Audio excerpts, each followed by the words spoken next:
ବାଲେଶ୍ୱର ଜିଲ୍ଲା ବସ୍ତା ନିର୍ବାଚନ ମଣ୍ଡଳୀ ଅନ୍ତର୍ଗତ ବାହାରଦା ପଞ୍ଚାୟତରେ ବିଜେଡିର କର୍ମୀ ସମ୍ମିଳନୀ ଅନୁଷ୍ଠିତ।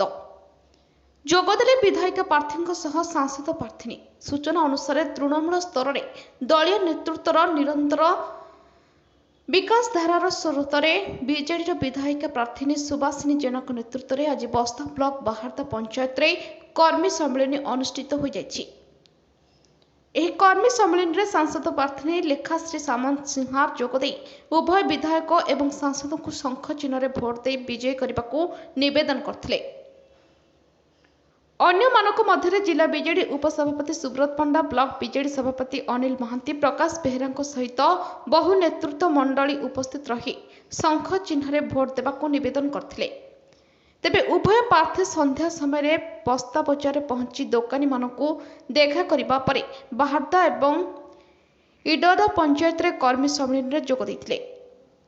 ବାଲେଶ୍ୱରରୁ ମାନସ ରଞ୍ଜନ ବେହେରାଙ୍କ ରିପୋର୍ଟ, ଜ୍ୟୋତିପ୍ରଭା ନ୍ୟୁଜ୍।